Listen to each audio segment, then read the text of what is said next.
right now. But I'm joined by Dr. Yvette Mcqueen. She is an emergency physician and a travel author. Dr. Yvette Mcqueen, if you'd like to go and introduce yourself and tell us a little bit about what you do. Sure. So Yvette McQueen, MD, emergency physician, wellness lifestyle coach, and travel doctor. So I'm a global physician on a mission to educate about health, travel wellness, and disease prevention. So I assist travelers, frequent flyers, executives in maintaining their health while they're on the road and traveling, and input in incorporating wellness into their daily life. Awesome. And the first time I met Dr. Yvette Mcqueen was in Clubhouse, if you remember. Yeah. Yeah, that was last year. I frequented. I haven't been in there for a while, actually. I've just been too much on the road. Yeah, same here. And I really enjoyed some of the groups and the rooms that you were in. I think you were sharing a lot of useful information. And since then, we've been in touch. So I'm excited to have you here. We will be talking about traveling in Africa in general and Tanzania in particular. So I know that you traveled to Tanzania in the past, not once, but many times. So maybe let's talk about your experience traveling to Tanzania. Oh, Tanzania, beautiful country. Everyone should try it. It's a hike from the U.S., but you should try it. So I went last time I think was there about maybe 6 years ago, actually, and I was teaching at some of the hospitals there. I was teaching them cardiac life support, but I took time off, of course, in between, and I did the safari just like you did. I didn't hike Kilimanjaro, but I went to Arusha and did the safari of the Gorgora and the Serengeti, and then visit, of course, the wonderful island of Zanzibar. Zanzibar was just an amazing destination, wasn't it? It is. Exotic. It's just beautiful. Hello, good afternoon, everybody. Thank you for joining us. We're talking about traveling to Tanzania and health considerations when you are traveling to Tanzania in particular or Africa in general. Dr. Yvette Mcqueen, if you'd like to tell us a little bit more about some of the things that we should be aware of, especially for someone who's going to Africa in general or for the first time, or someone who's going to East Africa, Tanzania mainly, or Kenya. What are some of the things we should be paying attention to? Well, the first thing is when you're planning, you need to know what those countries required for you to enter. Previously, it was always just usually your regular immunizations that most of us actually have. We have hepatitis, we have tetanus. Make sure you have a yellow fever. They require, I know Kenya definitely require it. Tanzania doesn't always require it, but if you have yellow fever, it's good for life, and that's great. And it comes with a little card. Of course, now we're not post-pandemic, almost.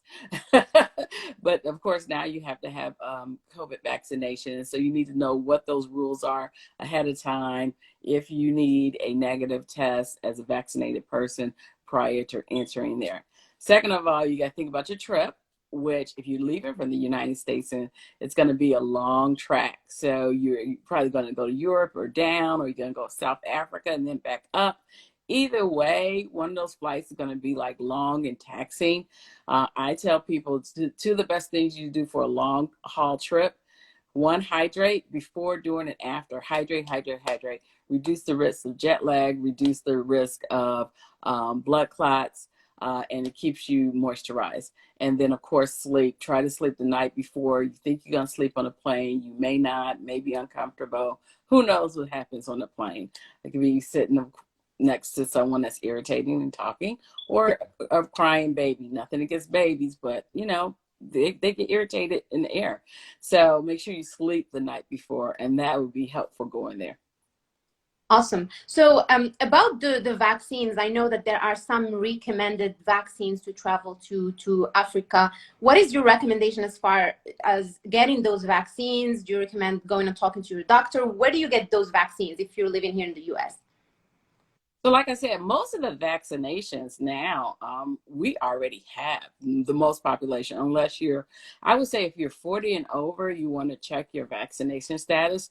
But usually under that, most of the younger people have hepatitis already. They have the vaccination for hepatitis because you worry about, of course, hepatitis A, you get from food. Hepatitis B and C, you get from blood and sex. Well, never know whether you're doing a transfusion there. And then if you're really uncertain, there's two different ways you can check. Yes, you can talk to your physician, and sometimes they have vaccinations, sometimes they don't. You can go to what we call a travel clinic if you're in like one of the major cities in the United States, or you can actually go to the CDC website. So if you go to cdc.gov and go for traveler information or traveler health, you can say, I'm traveling to Tanzania, and you can pull down that country. And they say, what type of traveler are you? Are you just a occasional visitor? Are you doing remote learning there? Are you doing a semester abroad? Are you doing mission work? Because that matters whether you're in the city or out in the bush country, because it's different. They also have to get pre-malaria medications because malaria is very prevalent there, and we're not used to it. So I tell people just precautions for malaria, sunscreen, and the medication, prophylactic medication, because you really don't want malaria. Oh, you don't want it. Experience. I do have a friend who's living in Africa, and she had to go through the whole pain of catching malaria. But when we talked to our physician, he also recommended getting malaria pills. And I remember there was a difference between pills that you would take daily and then pills that you would take weekly. Is that correct? That's true. So there are two type of pills. One is actually called doxycycline that we know as an antibiotic, but that's a good prophylactic. But you got to worry about taking it with milk and being out in the sun. Guess what? You're in Africa. You're gonna be in the sun. Another one you can take daily, and was that Melarone you can take daily. And then there's the one you can take weekly, which is mefloquine. So mefloquine, people have been known to have hallucinations with it. They've been known to have severe headaches. And I tell people if you take it at night, it's a little bit better. But if you are on any psychiatric mental health medication, you should not take mefloquine. You shouldn't take the weekly dose at all. Wow. I think, wow, that's pretty interesting. That's why I think the best way is to talk to your physician, and because they're different from one person to the other. But one of the concerns that we had, I think for Alex, he was taking the antibiotic version, and he was worried about exposure to the sun, which we were exposed to the sun the majority of the time. But yeah, so that's pretty important. I think we have a question from Emily about how to stay comfy when you are on a long taxing flight. And I know you talked about hydration. If you have any tips to add there. Yeah, so wear loose clothing, wear something you're comfortable in. Now, I know I've seen a lot of people in their pajamas. I'm not a fan of that, but I get very comfortable. So, you don't want the tight constricting belt or the tight clothes. So wear something very comfortable. Wear something also on layers, because sometimes the plane gets cold or warm, so you can take on and take off. And the planes no longer give out blankets. COVID. So I would suggest taking your own, and there's a lot of them that you can roll up and put it in a little bag or attach to your suitcase.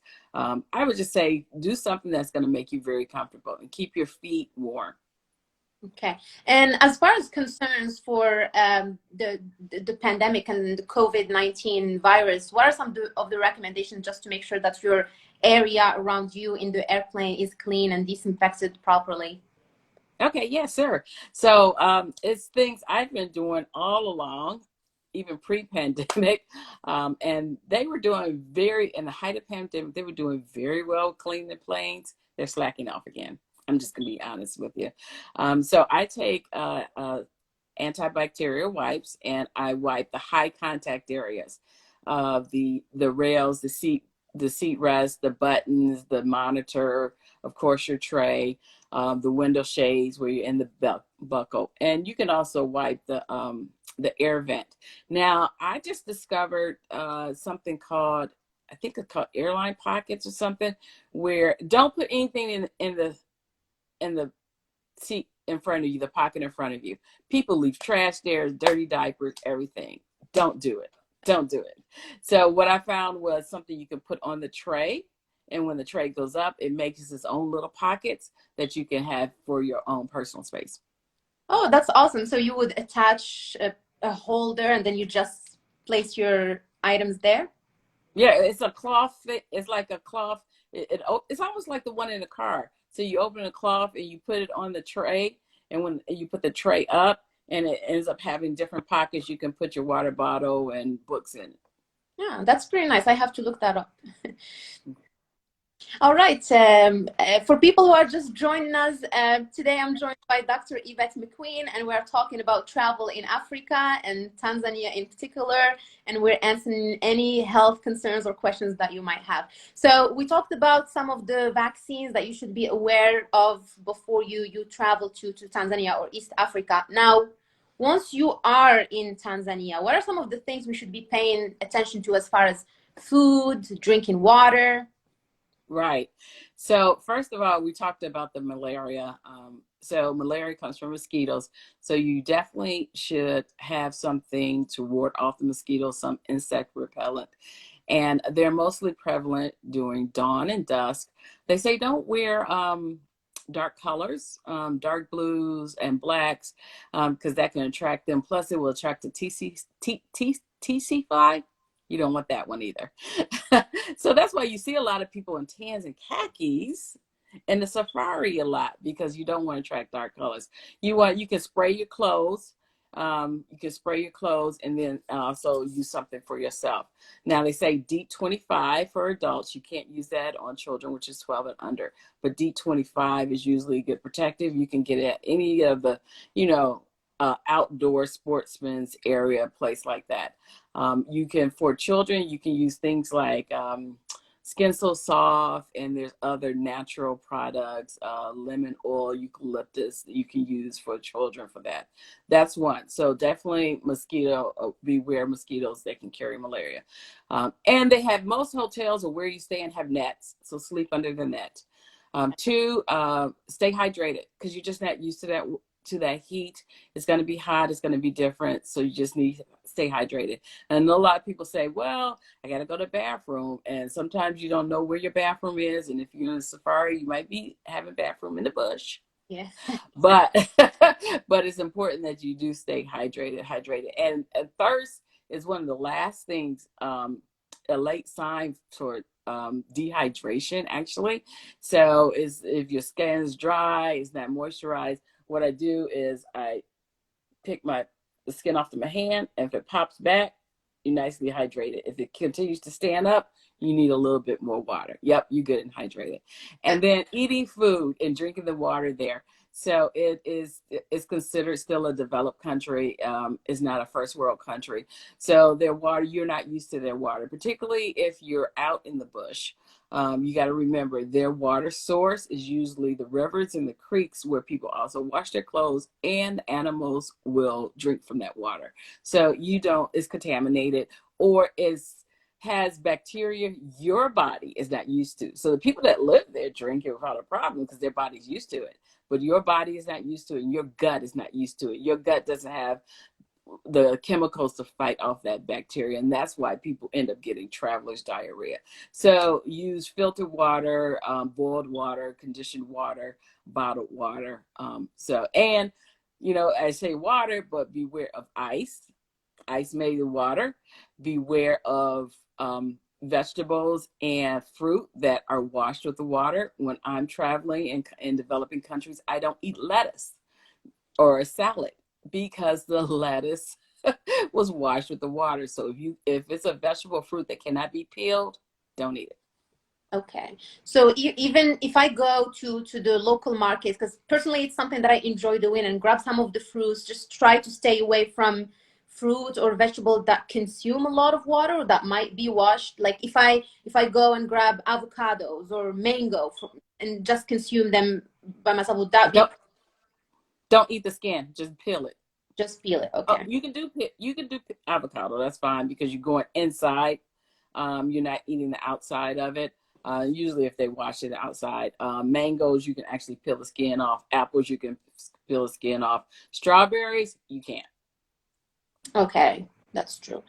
So the one thing that I noticed in some of the hotels in Tanzania is that I would go to the room when I check in and they have glass water bottles and they have a note saying you are safe to drink this water. It was filtered.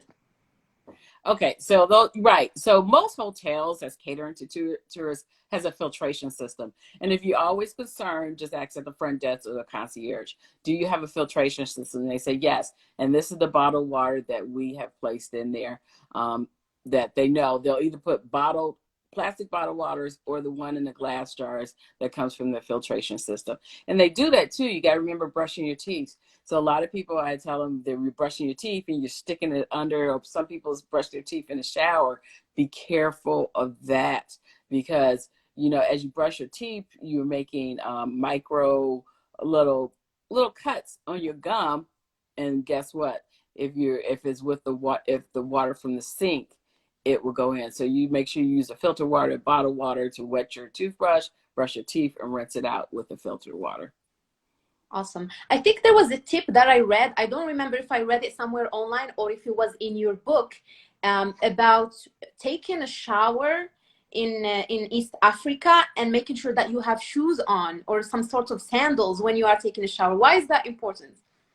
Yeah, so I always take flip-flops. You know, you go to the dollar store, buy some flip-flops, because I end up leaving them there. So get some flip-flops, because a lot of times when you're taking the shower, their drainage system is not as swift as you want. So if the water is pooling in the bottom of the shower, it can contaminate your feet. And you got to think, do I have cuts on my feet, anything like that? And also you have to worry about, I'm sorry to tell you, some worms. You like to get worms. You can actually get plantar warts or fungus off of the floor there. And that's why, because it's hot, it's humid, this water, has the water had time to actually evaporate, or is the water standing on the floor? And that's where fungus likes to grow. So you can get some bacteria worms in your feet, or you can get fungus in your feet on shower floors, pooling water. And that's why I tell either shower shoes, pool shoes, or wear flip-flops. I just usually get the dollar flip-flops, end up leaving them there. That's amazing. It's the least thing that I would think about when I'm traveling, to be honest, just because here we're used to a sparkling clean shower. You go, you take your shower, you don't worry about wearing anything. But when I read it in your book, I was like, wow, I never thought about it. And hello, everybody. I see that we have a few more people joining. Dr. Yvette Mcqueen, if you don't mind, I would like you to tell us a little bit more about your book. I think it's got a lot of valuable information. Okay, so my book, let me see, I got the sign here. I don't actually have the physical book, so I don't know if you can see. It's called Travel 911, a health guide for travelers. So it basically has about traveling, medical problems, disorders, things you're encountering while you're traveling. So it starts off with basically a packing list, things that you should take, things you consider medically and for safety. And then it just goes into, it's also kind of preventive, like I say, like jet lag, how to prevent jet lag. But if you get it, this is what you should do. How to reduce your risk for blood clots. If you were hiking Mount Kilimanjaro, and you're definitely going to get high altitude sickness, because if you're used to being at sea level and you're going, even the base camp is at 7,200. So that's, even for me going from here to New Mexico, I'd be like, okay, I didn't drink enough water, because hydration helps a lot, helps with high altitude sickness. So it tells about that. Or if you like to dive and you can't ascend too early. And then it has a nice little first aid chapter for non-medical people. Things like if you're hiking and you twist your ankle, what can I bandage it up with, or do it until I get back to civilization or medical treatment. Simple things like that. Yeah, I really enjoyed it. I have a copy right here still. I read it when I was leaving from LAX to Kilimanjaro airport. It just took me less than an hour to read. It was really nice.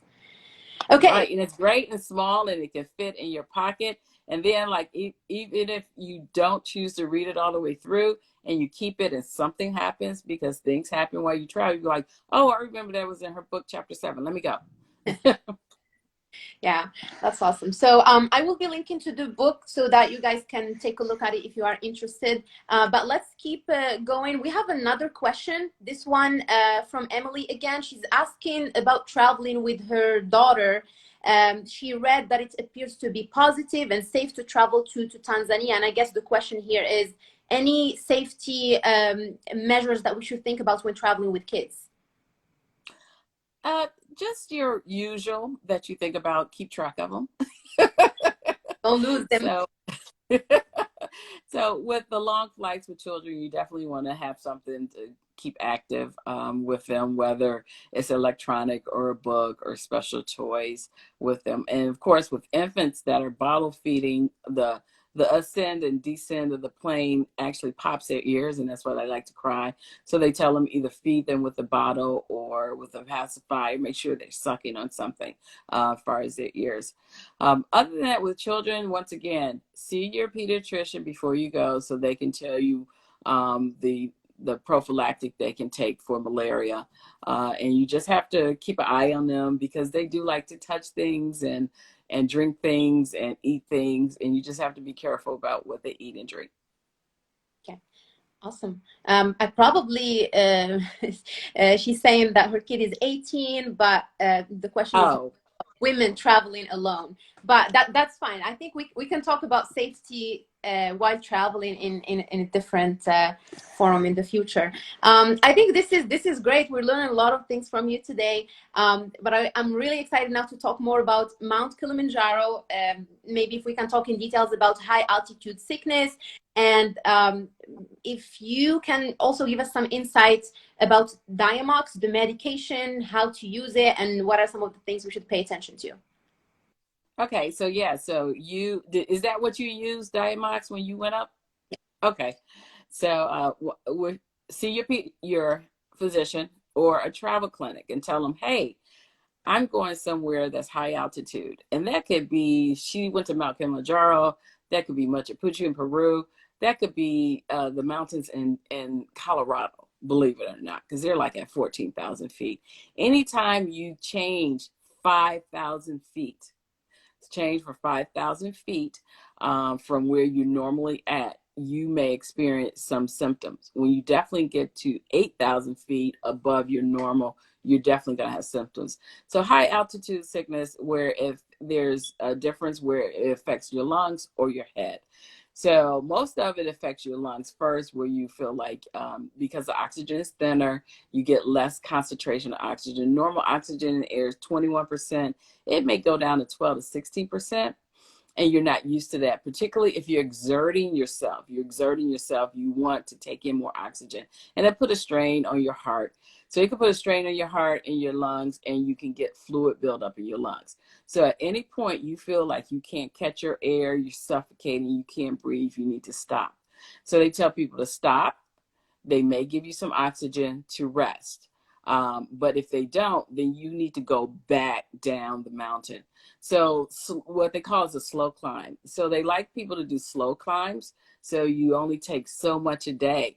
And that's when people's like, oh, I'm going to do Mount Kilimanjaro in 4 or 5 days. No, you should take 8 to 9 days. Yes. You really should, because it needs to be a slow climb, because your body needs to acclimate. So when you get to somewhere, don't start doing things immediately. You take a night to rest and then slowly climb up. We'll do it. The other type of high altitude sickness will affect your brain. And that's both of them are a little serious, but we figure the one's more a little serious because with your brain, because you can get you basically lock the oxygen to your brain, and it's almost like a stroke. Because you got lack of oxygen in your brain. It'll start with headaches and vision changes, and some people will actually pass out. Those people need to immediately go down at least 2,000 feet. Wow. So, yeah, you asked me about the medicine, Diamox. So there's a few medicines out there, and talk to your physician. Like I said, say I'm going on a climb, Diamox is a type of medicine people take for it, which helps with the fluid buildup. And I talked about the lungs. Be careful with the Diamox. because if you have an allergy to sulfur drugs, you can't take it. You can't take it. You can't take steroids, and that's what they sometimes put people on steroids to reduce some of the inflammation and fluid buildup. So I know Diamox is not a medication to play with. You definitely want to talk to your doctor, but Yeah. Are there any side effects? I'm going to tell you what I experienced taking Diamox, but what are some of the side effects after you take Diamox? You tell me what you experienced. Okay, so two things that I experienced. First one, well, actually three things. I had to use the bathroom a lot, more than usual. And then the second thing, I don't know if it's related to consuming Diamox, is tingling in my Mm. and my feet tingled so much that I couldn't sleep. And then the third thing, I don't know. I mean, I don't really know if it's related to Diamox. I'm excited to hear what you have to say. That my period showed up earlier than usual. So are these common side effects of taking Diamox? Okay, one is, the other two are not. So Diamox is a diuretic, and a diuretic means it makes you pee. So when I said, and that's why I said it deals with the inflammation and the fluid buildup in your lungs. So it's pulling out the water, the extra water, so it doesn't build up. And so you have space. Now the tingling, I don't know if it was just your fingertips, your feet, or all tingling all over. If it's tingling all over, you might actually have an allergy to it, or you might have an allergy to sulfur drugs and you don't know, because sometimes allergies show up as digits feel like they're burning, and that could actually be an allergy symptom. Or it could be your lack of oxygen, because your extremities are going to be the first to shut down when you're not getting enough oxygen. What you get now with your period showing up, that's stress. That's travel stress. Okay. That's a fluctuate of your hormones and your cortisone level and things like that. Okay, makes sense. I thought that with all of the physical activity and exertion before the trek, because I was hiking every week, very long distance, I thought that it might be delayed, but I was really surprised on the mountain. And you're like, dang, got it all the way up here. the cramps were really extreme. That I was just like, why is it on summit day? Oh, it was so extreme because of the lack of oxygen. So you got to think your uterus is used to normal this oxygen, but it's the same as any other thing. And all of a sudden you like depriving it of some oxygen. They'd be like, oh, it's a muscle. They'd be like, wait a minute. It's just like if your muscles start to cramp, your uterus was like, where's my oxygen I normally get? Wow, isn't that amazing? I think we have another question about Diamox. Do you take Diamox daily or just once? You're supposed to take it daily. Yeah, you take Yeah. it daily. The other thing is my doctor, for me and Alex, we had different medication. I think he had 5 milligrams. I had 1,000 milligrams. I don't remember correctly, but we were asked to keep taking Diamox when we get off of the mountain. Why is that important? Okay, so it is according to your weight and other things that's going on in your life, and that's why it is a prescribed drug, so you can't get it over the counter. At least here in the United States, you can't. I know some other countries you can, or other countries they take cocoa leaves too. The cocoa leaves is not actually cocaine, but the cocoa leaves help with what we call vasodilating, so that if your blood vessels open wider, it gets more oxygen to the organs. What was the second part of your question? I'm sorry. Why do we have to keep taking the Diamox even and then and I'm after. Yeah. So you keep taking it because you still have the I shouldn't say side effects, but your body has to acclimate. So just like I said, you have to acclimate to going up, you have to acclimate to coming down. And you can still, we get people that has the post symptoms of having fluid build up in their lungs, even after they come down. Okay. I have another comment. I still have my cocoa leaves. Cocoa leaves are a common thing to take on in Peru, Machu Picchu. Yeah. There's I a think it's outlawed. Yeah, it's against the law in Tanzania. So don't take it with you. Yes. Yeah. I think when we were coming back from Peru to the US, I was really concerned. Like, am I supposed to bring it? What is it gonna be like with the officers here? But Yeah. And also traveling internationally, I want to tell people when you take your medicine, you need to take it in the original bottles with your name on it. Because either customs get into that country or customs coming back to the United States, they may check in and say, what's this medicine? You can't have it in the little pill containers. You have to have it in the original bottle with your name on it. that's a great tip. Yeah, definitely.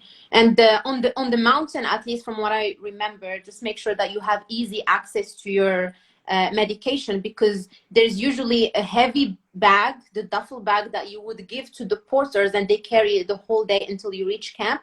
And then there is your day pack, and it's important to make sure that you have access to your medication in your bag.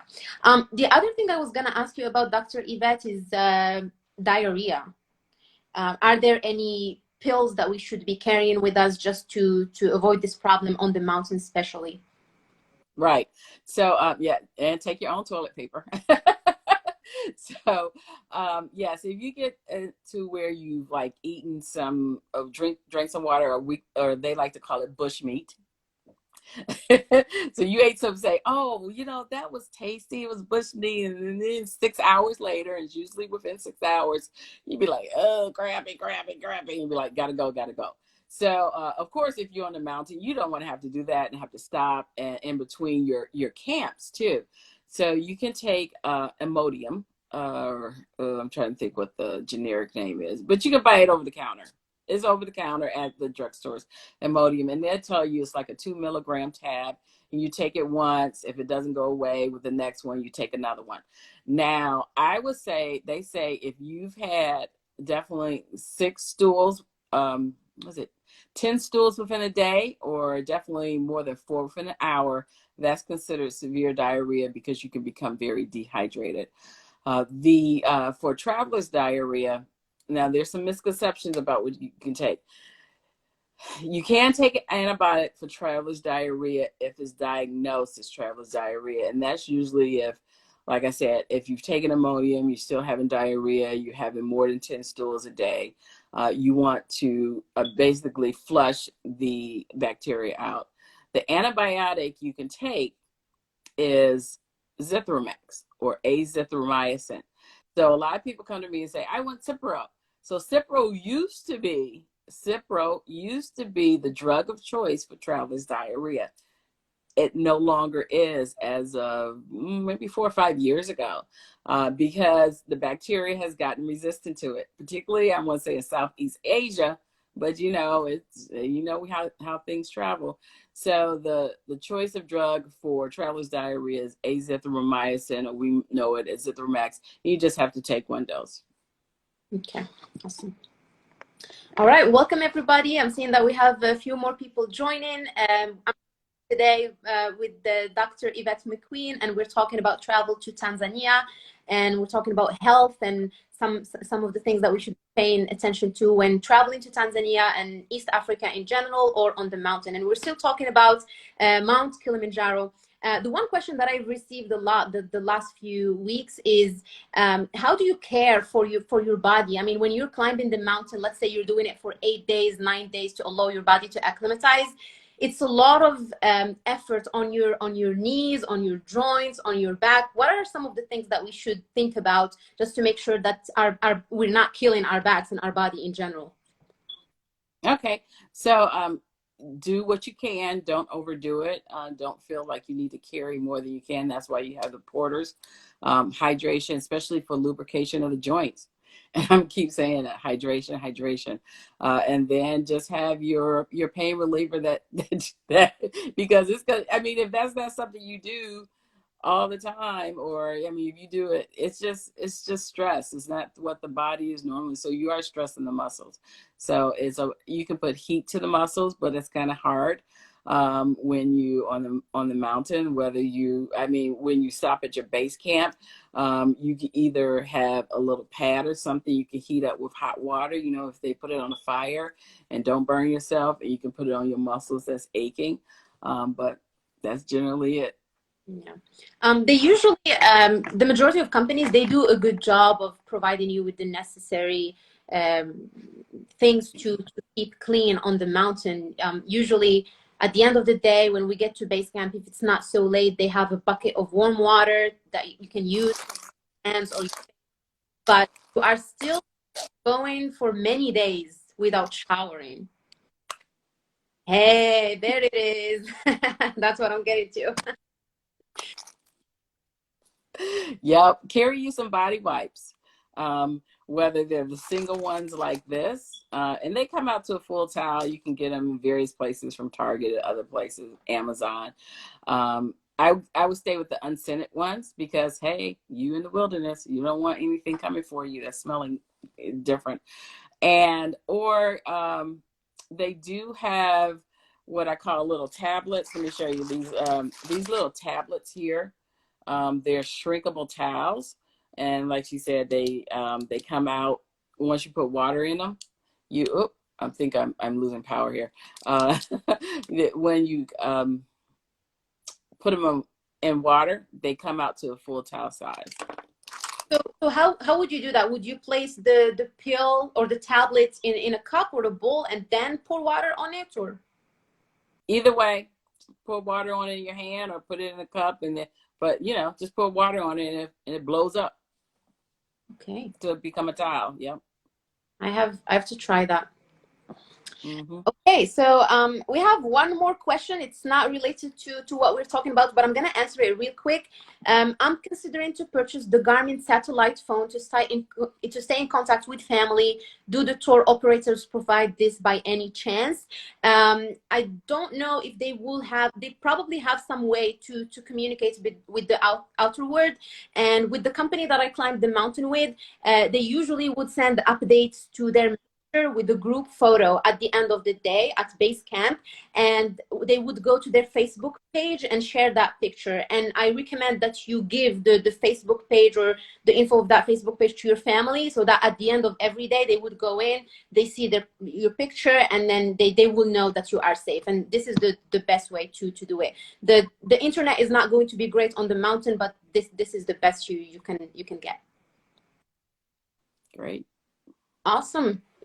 All right. I think we covered a lot of topics that I wanted us to talk about today. Are there any additional things that you would like to add? Nope, you covered it great. And I'm so impressed with you going to the summit. That's something I will not be doing, and I know that. But congratulations on the great job that you did. So much. I appreciate it. And I know we talked to you before the climb when you interviewed us on your page, and your book Travel 91, it's available on Amazon as well. I found a lot of useful information that I didn't know about before. So I really appreciate you. I appreciate you joining me today and sharing some valuable information. Okay, great. I appreciate everybody here, and continue to follow Tracking Pals, and I'm Dr. Travel 911 on Instagram. Thank you so much. And thanks everyone for joining us today. Have a great day. Ciao.